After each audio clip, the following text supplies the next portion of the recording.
Hot అంశాలపై debate news బెంచ్కి స్వాగతం. ప్రస్తుతం తెలంగాణలో ఒక్కసారిగా సీన్ మారిపోయింది. అసెంబ్లీ వేదికగా కేసీఆర్ హరీష్ రావుల మీద విచారణకి సిబిఐ దర్యాప్తుకి కోరుతూ కాంగ్రెస్ ప్రభుత్వం తీర్మానం చేయటం, ఆ పైన కేంద్ర ప్రభుత్వానికి లేఖ రాయటం, మరొక వైపున న్యాయస్థానంలో వచ్చేటప్పటికి కొన్ని రోజులు ఆగమంటాం, ఈలోపు సిబిఐ మీద నిషేధాన్ని ఎత్తివేస్తూ జీవో అది కూడా కేవలం ఈ కేసుకి సంబంధించి మాత్రమే అని స్పష్టం చేస్తూ వచ్చినటువంటి జీవో. ఈ మొత్తం పరిణామాల మధ్యలో కవిత వ్యాఖ్యలే కీలకం. అవినీతి జరిగిందని ధృవీకరిస్తోంది కవిత. కాకపోతే హరీష్ రావు, సంతోష్ రావు బాధ్యులు, వాళ్ళ వెనకాలన రేవంత్ ఉన్నాడు అన్నటువంటి ఒక విచిత్రమైన ఆరోపణ చేస్తున్నటువంటిది. ఓవరాల్గా అసలు తెలంగాణ రాజకీయం ఏ వైపుకి మలుపులు తిరుగుతోంది, ప్రస్తుతం జరుగుతున్న పరిణామాల్ని ఏ కోణంలో చూడాలి? తెలంగాణ ప్రజా జేఏసీకి సంబంధించినటువంటి నాయకులు, అలాగే రాజకీయ విశ్లేషకులు డాక్టర్ జయరాం ప్రస్తుతం మనతో పాటు లైవ్లో జాయిన్ అవుతున్నారు. నమస్తే అండి. నమస్తే సాయి గారు. అసలు తెలంగాణలో ఈ కేసుని అంటే కాళేశ్వరం అనేటటువంటి దాన్ని కరప్షన్ కేసు కింద చూడాలా, వాటర్ని తీసుకొచ్చేటటువంటి పోరాటం కింద చూడాలా? సాయి గారు, దీంట్లో మనము అబ్జర్వ్ చేయాల్సింది ఏంటంటే, కాళేశ్వరం మీద మేము అనేక మంది కూడా దాంట్లోపల కొంత అవకతవకలు జరిగినవి, దాంతో పాటు వచ్చేసి అందులోని కొన్ని అంశాలను అబ్జర్వ్ చేసినట్టు అయితే నీళ్లను ఎత్తిపోతల అంశానికి వస్తే అప్పుడు కేసీఆర్ గారు దాన్ని ఒక ప్రతిష్టాత్మకంగా తీసుకొని దాన్ని కట్టారు అనే విషయాన్ని అనేక సందర్భంలో ఆయన చెప్పారు. సో ప్రజలంతా కూడా విన్నారు, అందులో వేరే కన్ఫ్యూజన్ లేదు. సో అంతే కన్సర్న్గా మిగతా వాళ్ళంతా పనిచేస్తారా లేదా అనే విషయాన్ని అది కేసీఆర్ గారి నోటి నుంచి వస్తే తెలుస్తుంది, అక్కడ ఏం జరుగుతుందన్న విషయం తెలుస్తుంటుంది. అక్కడ ఇక అవకతవకలు జరిగింది, అందులోపల అవినీతి జరిగింది అనేది మాత్రము ఒక కాళేశ్వరం ప్రాజెక్టుతోనే మేమని చెప్పలేదు. ప్రాజెక్టులు అనేసరికి ఒక అవినీతిమయం అనే విషయాన్ని మేము చాలా సందర్భాల్లో చెప్పాం. ప్రజా జేఏసీ కావచ్చు, ఇతర మేధావులు కావచ్చు, ఈవెన్ జయప్రకాష్ నారాయణ లాంటి ఇతర కొంతమంది మేధావులు కూడా, అనేక మంది మేధావులు కూడా ఈ ప్రాజెక్ట్స్ అనేసరికి అంటే మనకు ఇంతకు ముందు కాంగ్రెస్ ప్రభుత్వంలో ఉన్నప్పుడు జలయజ్ఞం కాదు అది ధనయజ్ఞం అనేది ఒక పతాక శీర్షికలలో అప్పుడు పేజీలలో రావటం, టీవీలలో రావటం మీ అందరికీ తెలిసిన విషయం, ఇది కొత్త విషయం ఏం కాదు. అంటే ప్రాజెక్ట్స్ అనేసరికి ఒక ఏటీఎం లాగా ప్రభుత్వాలకు మారిపోవడం, నాయకులకు మారిపోవడం, ఇది మొదటిది కాదు, చివరిది కాదు, ఇది సర్వసాధారణం అయిపోయింది. సో ఇది కాళేశ్వరం ప్రాజెక్ట్ విషయానికి వస్తే, ఇక కాళేశ్వరం ప్రాజెక్ట్ లోపల రేవంత్ తీసుకున్న నిర్ణయాలు ఏవైతే ఉన్నాయో, రేవంత్ తీసుకునేది ఓన్లీ కేసీఆర్ మీదనే తీసుకుంటాడా లేకపోతే కాళేశ్వరం ప్రాజెక్టు మొత్తం మీద తీసుకున్నా అనేది కూడా మా ప్రశ్న. కేసీఆర్ మీద బీఆర్ఎస్ ప్రభుత్వం మీదనే తీసుకున్నట్టు అయితే అది రాజకీయమైన వెండంటే తప్ప, పొలిటికల్ వెండంటే తప్ప అది పెద్ద ప్రయోజనాలు ఏం చేకూరవు. సో కేసీఆర్ పోతే రేపు ఇంకొక నాయకుడు వస్తాడు, సేమ్ చేస్తాడు, దానివల్ల పెద్ద ప్రయోజనం. కానీ ఈరోజు 100 కోట్లు సంపాదించుకునే ఇంజనీర్లు కావచ్చు, దానికి విపరీతమైన డబ్బును శాంక్షన్ చేసిన రామకృష్ణారావు ఇప్పుడు సిఎస్గా మారడం కావచ్చు, అందులో పనిచేసిన అనేక మంది ప్రమోషన్లో ఉన్నత స్థానాల్లో ఉండటం కావచ్చు, అందులో పనిచేసిన మంత్రులు ముఖ్యమంత్రులకు మరకలు అంటడం కావచ్చు, ఇలా అన్నీ జరుగుతున్నప్పుడు ఒక్క కేసీఆర్ గారిని మీదనే టార్గెట్ చేయడం వల్ల పెద్ద ప్రయోజనాలు ఏం చేకూరవు, హరీష్ రావు గారి మీద చేసినంత పెద్ద ప్రయోజనాలు చేకూరవు. అది ఒక్కరితోనే అయ్యే సాధ్యం కాదు. వాళ్ళే పెన్ను పెట్టి రాసుకొని, వాళ్ళే అకౌంట్ చేసుకొని, వాళ్ళే తెచ్చుకొని, వాళ్ళే బిల్ పాస్ చేసుకోవడం కాదు కదా.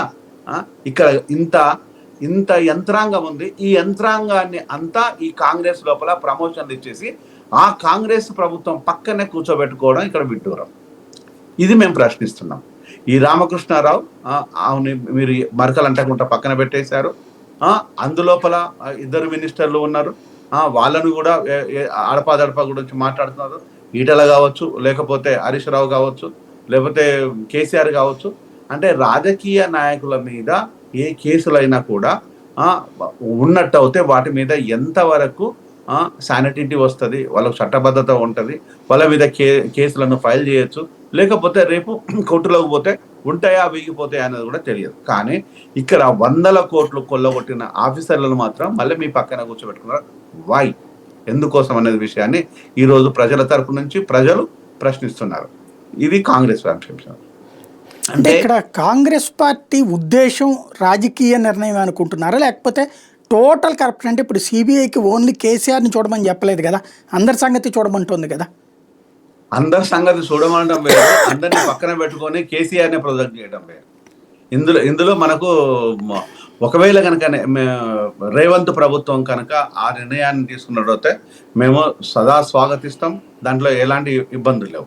కానీ ఇక్కడ రేవంత్ ప్రభుత్వం ఏం చేస్తుందంటే, రామకృష్ణ మొన్న వీళ్ళది క్యాబినెట్ మీటింగ్ చేసేటప్పుడు, క్యాబినెట్ మీటింగ్ అనేది ఇది ప్యూర్గా ఓన్లీ నాయకత్వంతో జరుగుతున్న మీటింగ్.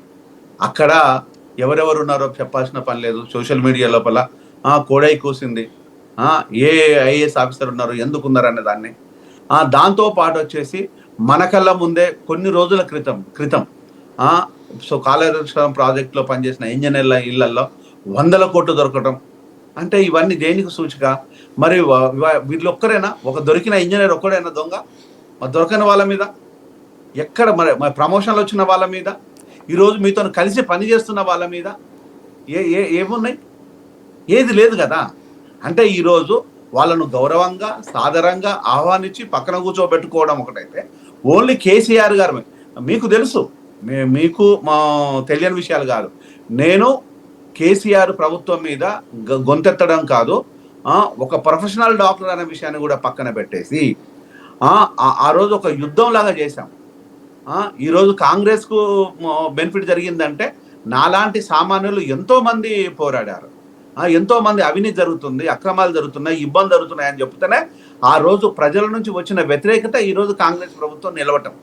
కానీ ఈరోజు కాంగ్రెస్ ప్రజాప్రభుత్వం పేరుతోనే మళ్ళీ ప్రజలలో అక్కడ ప్రజాప్రభుత్వం పేరుతోనే ప్రజలు లేని ప్రభుత్వాన్ని మళ్ళీ అవే ప్రభుత్వం లోపల అంటే ఒక మూసా పద్ధతిలో గత ప్రభుత్వం ఏం చేస్తుందో ఈ ప్రభుత్వం అంతే చేస్తుంది. అంటే ఇక్కడ కేసీఆర్ గారి మీద ఒక పొలిటికల్ వెండంట లాగానే ఈరోజు మేము చూస్తున్నాము.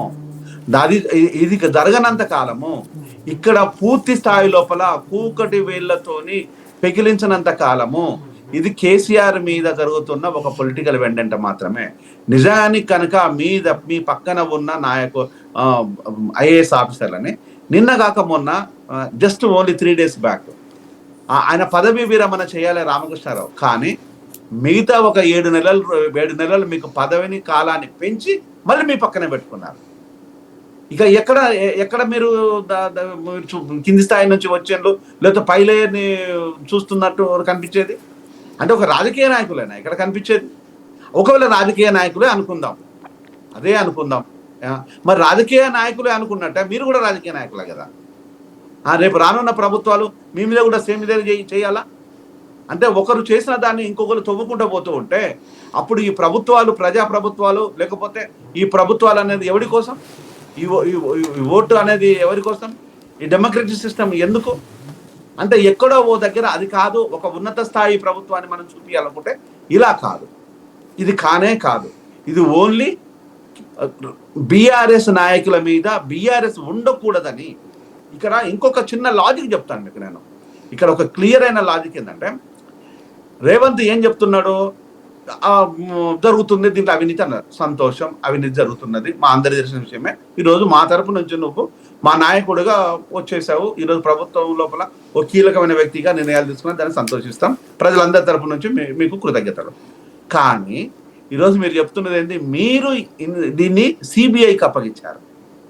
స్టెప్ 1 సిబిఐ అంటే సిబిఐ అప్పగించడం లోపల ఈ ఒక్క కేసుకు మాత్రమే పరిమితం అని చెప్పేసి దాన్ని ఒక జీవో తీసుకురావటం, అది సిబిఐ చేతిలోకి లేకపోతే ఏసీబీ చేతిలోకి ఈడీ చేతిలోకి ఇక రకరకాల లోపల వెళ్ళిపోతుంటాయి, మీకు తెలియకుండానే అవన్నీ జరుగుతుంటాయి.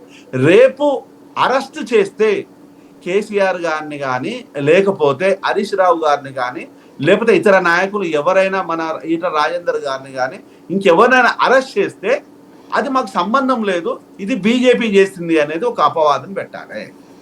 ఎందుకంటే మేము ఇక్కడ జరిగిందానే మేము అప్పగించాము.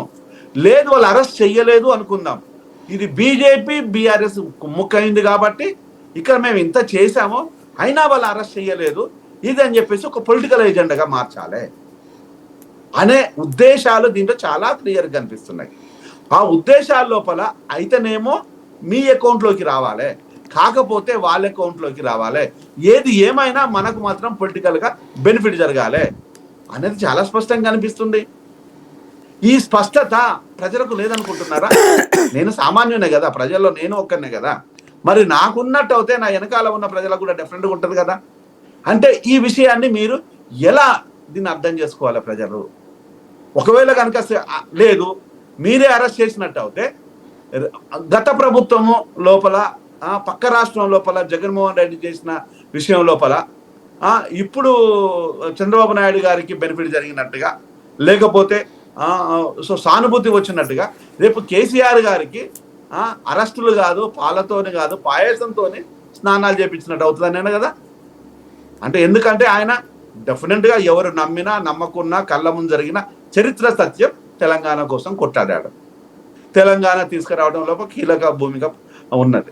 తెలంగాణ తీసుకురావటం లోపల ఆయన ఆలోచన, ఆవేశము, ఆవేదన అన్నీ మిక్స్ అయినాయి. మీరు తెలంగాణ ఉద్యమంలో లేకపోవచ్చు రేవంత్, మేము అందరం ఉన్నాం కదా. మేము అప్పుడు ఉద్యమాలలోనే ఉన్నాం, ఇప్పుడు ఉద్యమాలలోనే ఉన్నాం. అప్పుడు అలానే ఉన్నాం, ఇప్పుడు కూడా సేమ్ అలానే ఉన్నాం. కానీ మీ లోపల కదా మార్పులు వచ్చినాయి. అంటే ఈరోజు మీరు విసిరిన బంతి రేపు బీజేపీ కోర్టులో పడాలనే ఉద్దేశంతో మీరు చేస్తున్న ఇది ఒక పొలిటికల్ స్ట్రాటజీ తప్ప దీని వలన ప్రజలకు కానీ, లేకపోతే ప్రభుత్వానికి కానీ, ప్రజాధనానికి కానీ ఎక్కడైనా రక్షణ కానీ క్లెయిమ్ కానీ ఉందా? మీ చేత అయితే క్లెయిమ్ చేయండి. ఇదే కేసీఆర్ గారి దగ్గర, ఇదే రేవంత్ మన హరీష్ రావు గారి దగ్గర, ఇదే ఈటల రాజేందర్ గారి దగ్గర, ఇదే రామకృష్ణారావు గారి దగ్గర, అక్కడ పనిచేసిన ఇంజనీర్ల దగ్గర, అక్కడ కాంట్రాక్టర్ల దగ్గర, మెగా దగ్గర, లేకపోతే ఎల్ఎన్టీ దగ్గర క్లెయిమ్ చేయండి.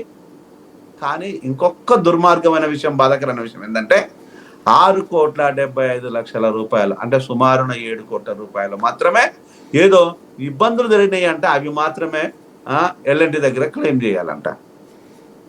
ఏంది విడ్డూరం? అంటే పిసి ఘోష్ గారి కమిషన్ చాలా గొప్పదనే విషయాన్ని మీరు నమ్మిండ్రు కాబట్టి ఆ కమిషన్ లోపల 1,00,000 కోట్ల రూపాయలు పోతే 7 కోట్ల రూపాయలు వసూలు చేయాలన్నా? నేను రౌండ్ ఫిగర్ చెప్తున్నాను, సారీ. అంటే 7 కోట్ల రూపాయలు వసూలు చేస్తే 1,00,000 కోట్లు వసూలు చేసినట్టేనా?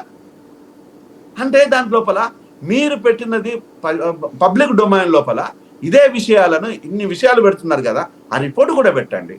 ఆ రిపోర్ట్ పంచండి, చేత అయితే విద్యార్థులకు పంచండి, యూనివర్సిటీలలో పంచండి. అక్కడ జరుగుతున్నది ఏం జరుగుతుందో మాకు బేగంగా మాట్లాడుతుంటాం, ఆ పని చేయండి. అంటే ఈరోజు మీకు అనుగుణంగా చేస్తున్న ఈ నడకలు, ఈ బిహేవియరు ఇది ఒక కేసీఆర్ గారికో, లేకపోతే ఒక హరీష్ రావు గారికో, ఒక ఈటల రాజేందర్ గారికో అపవాదో, లేకపోతే అపనిందలో, లేకపోతే వాళ్ళను దోషులుగా చూపించడమే తెలంగాణ ప్రజలు కోరుకోలేదు. తెలంగాణ సంపదన దోసుకోవడం లోపల భాగస్వాములైన ప్రతి ఒక్కరిని తెలంగాణ ప్రజల ముందు పెట్టి శిక్షించండి మీకు చేత అయితే. రైట్. ఇక్కడ ఒక చిన్న పాయింట్ ఏంటంటే, ఇవాళ ఆ కాళేశ్వరం, కూలేశ్వరం, మేడిగడ్డ అనేటటువంటిది ఒక మేడి పండులాగా మిగిలిపోయింది అంటున్నారు. ఎంతవరకు వాస్తవం? ఆ రెండు ఇప్పుడు ఇక పనికి రావట్లేదా? ఇప్పుడు ఒకటండి, కాళేశ్వరము అక్కడ క్రాక్స్ రావటము, కాళేశ్వరంలో వీళ్ళను ప్రాసను ఒకటి పెట్టుకున్నారు, ఆ ప్రాసతో మాట్లాడుతున్నారు తప్ప దాన్ని అదే పిసి ఘోష్ కమిషన్ లోపల ఇది పబ్లిక్కి ఉపయోగపడే ప్రాజెక్ట్ కాబట్టి, ఇది పబ్లిక్ రిక్వైర్మెంట్ కాబట్టి దీన్ని ఫస్ట్ రిపేర్ చేయండి. ఆ రిపేర్ చేసిన తర్వాత మీరు యాజ్ యూజువల్గా ఖర్చులను మీరు యాజ్ యూజువల్గా మీరు యాక్షన్ని దాన్ని ఫాలో అప్లో పెట్టేసుకోండి తప్ప దీన్ని రిపేర్ చేయకూడదని ఎక్కడ రిపోర్ట్లో రాయలేదు. అది రిపేర్ని అడిగి సజెస్ట్ చేసింది. సజెస్ట్ చేసిన తర్వాత మీరు చేయాల్సింది ఏంటంటే, ఇన్ని మీరు చెప్పే మీ లెక్క ప్రకారము 1,00,000 కోట్లు అంటారా, 1,20,000 కోట్లు అంటారా, 98,000 కోట్లు అంటారా, వాట్ ఎవర్ ఇట్ ఈస్, కానీ డబ్బులే కదా. మరి ఇన్ని డబ్బులు పెట్టిన తర్వాత, ప్రజాధనాన్ని పెట్టిన తర్వాత దీన్ని ఇతర పార్టీ నాయకులని నిందించడం కోసం, దోషుల కోసం మాత్రమే దాన్ని ఒక స్కెల్టన్ లాగా చూపించడం లోపల మీ ఉద్దేశం ఏంది అని ప్రజలు అర్థం చేసుకునే స్థితికి వస్తే అప్పుడు ఏమవుతుంది? Number 1 suggestion రేవంత్కి. నెంబర్ 2, మీరు రిపేర్ చేయకూడదు అనుకుంటే మేము రిపేర్ చెయ్యము, ఇలానే ఉంటది అని చెప్పండి. ఇది కాళేశ్వరమా, కూలేశ్వరమా, ప్రమాదం రాదా? అది దానంతటా అది కూలిపోయి మిగతా జనాలందరికి ఇబ్బంది అవదా? అది ప్రభుత్వం చెప్పాలి. అది ప్రభుత్వం చెప్పాలి. మేము రిపేర్ చేయమని చెప్తే అది ప్రభుత్వం చెప్పాలి. మిగతా జనాలకు ఇబ్బంది అవుతుందా కాదా, చెయ్యాలా చేయకూడదా, అది రేవంత్ ప్రభుత్వం చెప్పాలి. ఇప్పటి వరకు ఆ 3 పిల్లలని రిపేర్ చేయడం లోపల ఏంది మీకు తాత్సర్యం ఏంది? ఎందుకు చెయ్యకూడదు? శిక్షలు ఒకవైపు, చట్టాలు ఒకవైపు, న్యాయ పోరాటం ఒకవైపు, న్యాయ కోయుధులు ఒకవైపు, కమిషన్ ఒకవైపు, ఇవన్నీ వేరువేరు అంశాలు. కానీ ఈరోజు ప్రజా పంట పొలాలు, ప్రజల అక్కర్లు, ప్రజల అవసరతలు ఈరోజు ప్రాజెక్టు మీదతోనే ఆధారపడి ఉన్నాయి. మరి ప్రాజెక్ట్ ఎందుకు రిపేర్ చేయకూడదు? నాకు ఒకటి అర్థం కానిది ఏంటంటే, కాళేశ్వరం, మేడిగడ్డ ఇవి కట్టాక అసలు పొలాలకి నీళ్లు వచ్చినాయా, అసలు ఏమీ రాలేదా? ఒకటండి, కేసీఆర్ చెప్పినంత నీళ్లు కాళేశ్వరం ప్రాజెక్టుగా రాలేదు. రేవంత్ చెప్తున్నట్టుగా ఇది కూలేశ్వరం కాదు. ఈ రెండు వేరువేరుగా చూడాల్సిందే. రేవంత్ ఏం చెప్తుందంటే ఈరోజు కాళేశ్వరం కాదు కూలేశ్వరం, 1,00,000 కోట్లు తినేసేండ్లు చేసేండ్లు అనేది అది తప్పు. అక్కడ జరిగింది అవినీతి కూడా జరిగింది. అవినీతి లోపల ఎంత జరిగింది అనే విషయాన్ని ప్రభుత్వం తెలుసాలి, అదే విషయం పక్కన పెట్టేద్దాం. కానీ ఈరోజు కాళేశ్వరం వల్ల కొంత బెనిఫిట్ మాత్రం జరిగింది. ఒకరి నుంచి మనకు మేము చాలా సందర్భాల్లో చెప్పేస్తాం, అసలు యాక్చువల్గా ఎక్కడైతే వాటరు వనరులు కింది నుంచి పోవాలి, కింది నుంచి పైకి ఎత్తిపోసే క్రమం లోపల కొంత ఇబ్బంది అవుతుంది అనేదాన్ని మేము చాలా సందర్భం. కానీ ఇది ఎక్కడ జరగాలి అంటే మేడిగడ్డ దగ్గరనే ప్రాజెక్ట్ కట్టాలి, గడ్డ దగ్గరనే ఇది అంతా ఉండాలి. మేడిగడ్డ దగ్గర ఉన్నట్టు అవుతాయి, ఇంత ఉండేది కాదు. అప్పుడు 36,000 కోట్ల ఏదో ప్రాజెక్టు రిపోర్ట్ ఉండేది, డీటెయిల్డ్ ప్రాజెక్ట్ రిపోర్టు డిపిఆర్ ఉండేది.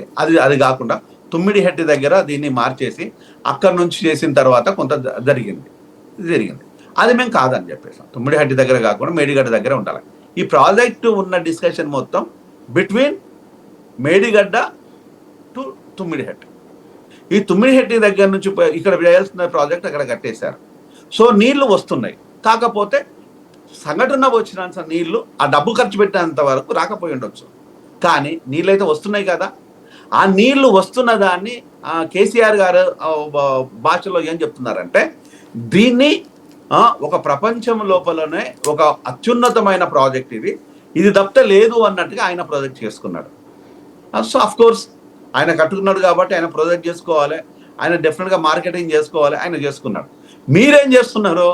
ఇది పనికిరాదు అనే ఒక ముద్ర వేయడం కోసము, ఇది పనికిరాదు అనే ముద్ర వేయడం కోసము గత 2 సంవత్సరాలుగా ఒక ప్రచారంలో పెట్టారు, ఇది కాళేశ్వరమా కూలేశ్వరమా అనేది. ఆ 3 పిల్లలు కుంగలేదు అనుకుందాం, ప్రాజెక్టు పనికి వస్తుందా?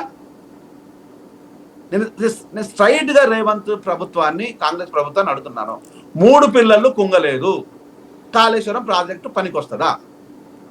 కుంగినా కూడా పనికి వస్తుంది కదా, ఇప్పుడు వాడుతున్నట్టున్నారు కదా. అంటే ఒకటి మనం సాయి గారు దీంట్లో అల్లాల్సింది అంటే, 3 పిల్లలు కుంగినా కుంగకున్నా కాళేశ్వరం డిజైన్ ప్రాజెక్ట్ ఏదైతే ఉందో అది అలానే ఉంటది కాబట్టి దాంట్లో ఏ తేడాలు లేవు.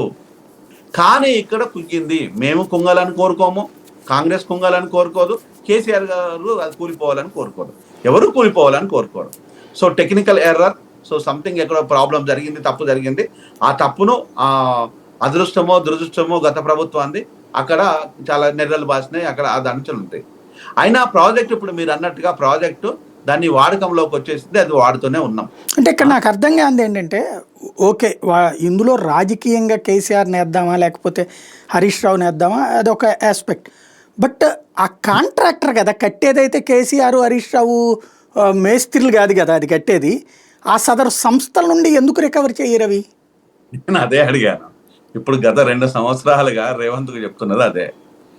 రేవంత్కి తెలియాల్సింది ఏంటంటే, ఇక్కడ వ్యక్తుల మీద లేదు అనుకుంటే ఒక పార్టీల మీద, రాజకీయ పార్టీల మీద ఈరోజు చేసుకుంటూ పోతే, ఇలాంటివి జరుపుకుంటూ పోతుంటే రేపు కోతి తన్నుకుంటే 3వ కోతికి బెనిఫిట్ అన్నట్టు. దీన్ని ఇంకా క్లియర్ చెప్పంటే, 2 పిల్లులో ఒక రొట్టె పంచుకోవడం లోపల కోతి వచ్చి లాభపడ్డట్టు ఉంటుంది. అంటే ఇక్కడ 2 రాజకీయ పార్టీలు మీరు తన్నుకుంటుంటే ప్రజాధనం అంతా ఎవరి జేబుల్లోకి పోతుంది? కాంట్రాక్టర్ల జేబుల్లోకి పోతుంది. కాంట్రాక్టర్లు మేనేజ్ చేయడానికి ఎవరిని చేయాలి? ఫైనాన్షియల్ సెక్రటరీని చేయాలి. Open discussion. ఫైనాన్షియల్ సెక్రటరీ పైసలు లేకపోతే, కమిషన్ ఇవ్వకపోతే, పర్సంటేజ్ ఇవ్వకపోతే బిల్లులే పాస్ చేయలేదన్న విషయాన్ని అప్పుడు ఇప్పుడు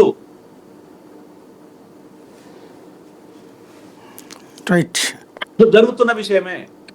అంటే ఈ రోజు మీరు వీళ్ళందరినీ పక్కన పెట్టేసి, ఇంజనీర్లను పక్కన పెట్టేసి, ఓన్లీ కేసీఆర్ గారి మీద, నేను పదే చెప్తున్నాను, కేసీఆర్ గారి మీద నెక్స్ట్ వచ్చేసి హరీష్ రావు గారి మీద, ఈటల మీద ఇది జరగడం అనేది ఒక పొలిటికల్ వెండ్ అంటేనే తప్ప ప్రజా ప్రయోజనాల కోసం అంటే టాప్ టు బాటం పనిచేసిన ప్రతి ఒక్కరిని దీంట్లో విచారాన్ని ఎదుర్కొనే విధంగా చేయండి. నేను దోషులని చెప్పట్లేదు, రైట్, నేనేమి వాళ్ళు ఏం దోషులని చెప్పట్లేదు, వాళ్ళు దొంగలని చెప్పట్లేదు.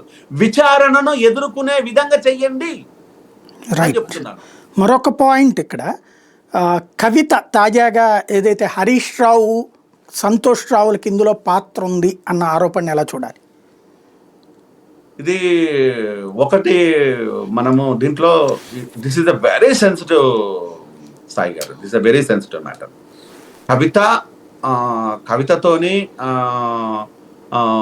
నాకు ఒక మంచి రిలేషన్ ఉంది. నేను ఎంత పార్టీ మీద ఎంత యుద్ధం ప్రకటించినా కూడా నన్ను అన్నానే పిలుస్తుంటారు. ఈ రోజు కలిసినా కూడా అన్ననే పిలుస్తుంది. హరీష్ రావు గారు కూడా ఇప్పటికి కూడా మేము ఎక్కడ కలిసినా కూడా అన్నానే పిలుచుకుంటాం. సో కేసీఆర్ గారు కూడా తను ఎప్పుడు కూడా నా మీద, అప్పుడు అనేక మంది బీఆర్ఎస్ మీద కొంత ఫాల్స్ ట్రోలింగ్ విషయం లోపల కొంత ఇబ్బంది పెట్టి, ఫాల్స్ పర్సనల్ ట్రోలింగ్ విషయం లోపల ఇబ్బందులు జరిగినా కూడా నన్ను మాత్రము కేసీఆర్ గారు అనేక సందర్భంలో కాపాడుకుంటూనే వచ్చారు. అందులోపల వేరే డిస్ప్యూట్ ఏం లేదు. సో రేవంత్ కూడా ఇప్పటికి కూడా నన్ను కాపాడుతూనే ఉన్నారు. ఎప్పుడు కూడా నా విషయంలో రేవంత్ మన సందర్భం లోపల అనేక మందిని అరెస్ట్ చేసినా కూడా లేదు, జయన్ అని ఈజ్ అ జెన్యూన్ ఇంటెలెక్చువల్ అనే విషయాన్ని రేవంత్ కూడా గౌరవిస్తారు, స్వీకరిస్తారు. దానికి నేను నిండా కృతజ్ఞతలు. రాజకీయ పార్టీలకు కానీ, ముఖ్యమంత్రులకు కానీ, మంత్రివర్గాలకు కానీ నేను నిండా కృతజ్ఞతలు. నా వాయిస్ నేను ప్రజల దగ్గరికి చేర్చే విధంగానే మాట్లాడతాను. కానీ ఇక్కడ కవిత మాట్లాడేది ఏం మాట్లాడుతుందంటే ఒక కన్నీటి వ్యధ, మానసిక బాధ, ఆత్మఘోష.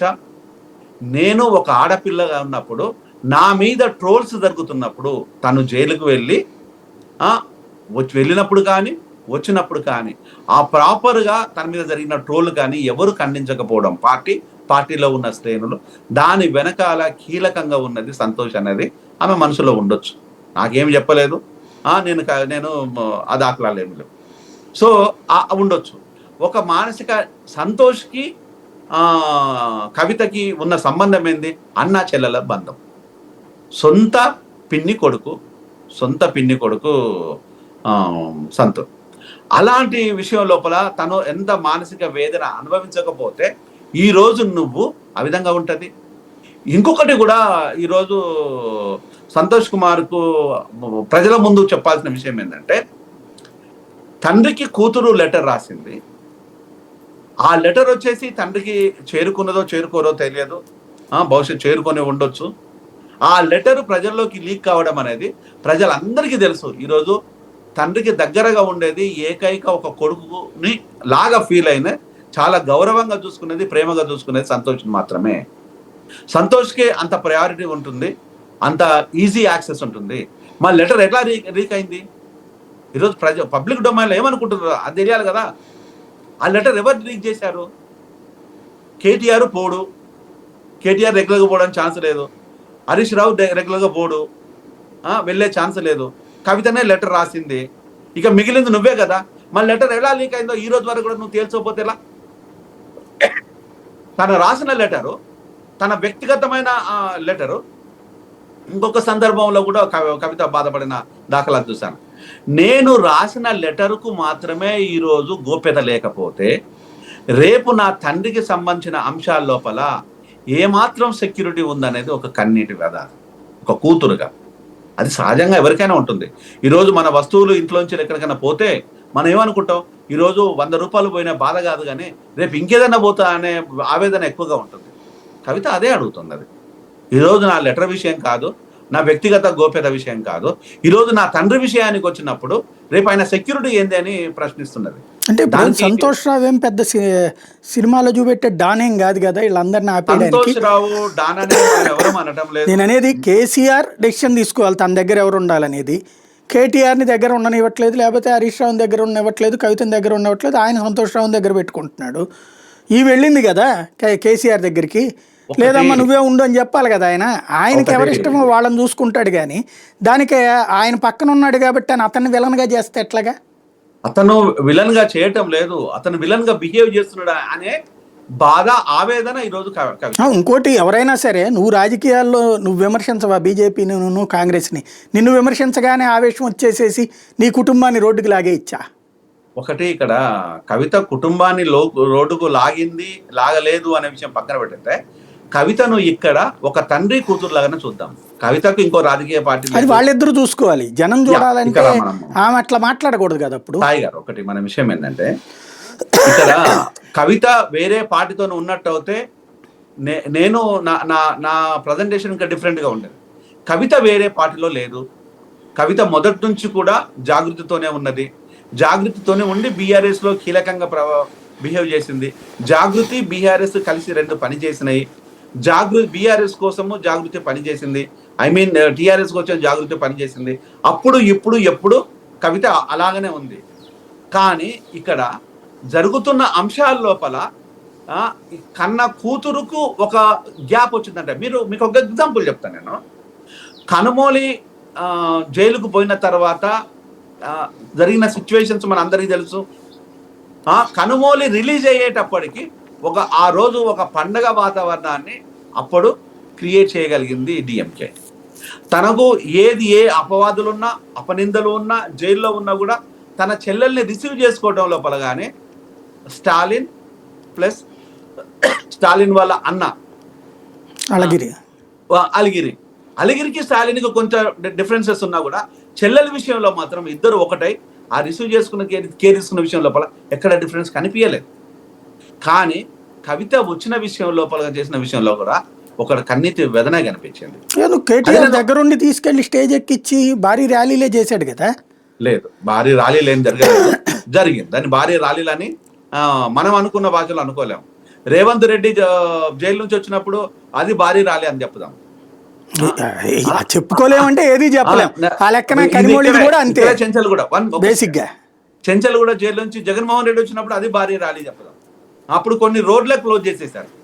అంటే ఇక్కడ నేను భారీ ర్యాలీ చేయమని చెప్పట్లేదు, కానీ రిసీవింగ్ ప్రాపర్ గా లేదు కదా. ఇంకేం రిసీవింగ్ చేసుకోవాలి స్వయంగా దగ్గరుండి. ఈవెన్ మన సీఎం రమేషే చెప్పాడు, అసలు పార్టీని రాసి ఇచ్చేయడానికి సిద్ధపడిపోయాడు కేటీఆర్.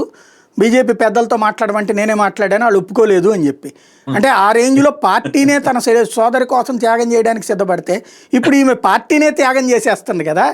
సీఎం రమేష్ చెప్పింది. సీఎం రమేష్ మాటలకు ఇప్పుడు మైసూరు బోండం లోపల మైసూరు ఉండదు, సీఎం రమేష్ మాటల లోపల దాన్ని కవిత కూడా ఖండించలేదే, కూడా ఖండించలేదు. నేనైతే సీఎం రమేష్ కు 2 విషయాలు అడిగిన. సీఎం రమేష్ రేవంత్ మెప్పు కోసం మాట్లాడుతున్నావా, లేకపోతే నీ దగ్గరకు వచ్చిన వ్యక్తులు ఎవరినైనా ఇట్లనే ఇప్పి చూపిస్తావా అని అడిగాను. సీఎం రమేష్ సాధారణంగా ఢిల్లీలో రాజకీయాల్లో అతను ఊరికినే వేగ్గా మాట్లాడు కూడా. సీఎం రమేష్ కొంచెం కరెక్ట్ ఇన్ఫర్మేషన్ లేకుండా పిచ్చి పిచ్చిగా మాట్లాడే రకం కూడా కాదు అతను. ఆయన సీఎం రమేష్ మాట్లాడినప్పుడు నాకు అబ్జెక్టబుల్ ఇవి. ఇప్పుడు మనం ఆయన టాపిక్ నెసిట్ లేదు, ఆయన చెప్తున్నాను మీకు. సీఎం రమేష్ విషయం లోపల నీ దగ్గరకు వచ్చిన అందరి వ్యక్తులను ఇలానే ఓపెన్ చేసి చూపిస్తావా? వీళ్ళు ఏం చెప్పారో అది వెళ్ళి చెప్పొస్తాడు బీజేపీకి, ఇదిగో ఇట్లా ఉందంట, మరి మన దగ్గరికి రావాలా వద్దని. తప్పే ఉంది అది. ఇప్పుడు కేసీఆర్ దగ్గరికి ఈటెల రాజేందర్ ఇష్యూ వచ్చినప్పుడు వెళ్ళి మాట్లాడి రాలేదా వేరే వాళ్ళు? ఇప్పుడు నేను అనే పాయింట్ ఏంటంటే, ఇక్కడ బేసిక్గా నువ్వు ఇవాళ మొన్న ఇంతకు ముందు వాళ్ళు ఎవరో దెయ్యాలంటివి, కేటీఆర్ని గురించి కేటీఆర్కి నాయకత్వం ఉండడానికి వీల్లేదంటుంటివి. అట్లాగే హరీష్ రావుని ఇప్పుడు, తర్వాత సంతోష్ రావుని ఇప్పుడు. ఏంటి కవిత లక్ష్యం ఏంటి అక్కడ? లేదు, ఇక నాకు దీంట్లో ఒకటి నాకు కూడా షాకింగ్ ఏంటంటే, మరి హరీష్ అన్న గురించి తను మాట్లాడటం లోపల మాత్రం అది ప్యూర్ వాళ్ళ ఇంటర్నల్ మ్యాటర్. దాన్ని మనం ఏమి అంటే అప్పుడు నేను అనేది ఏంటంటే, పార్టీని బాగు చెయ్యాలా, పార్టీని చెడగొట్టాలా, పార్టీ ఉంటే ఎంత లేకపోతే ఎంత అని. ఇదే ఈటెల రాజేందర్ ఏం మాట్లాడాడు అసలు? ఆయన బయట ఆయన ఏదో మాట్లాడిన దానికే బయటికి పంపించారు.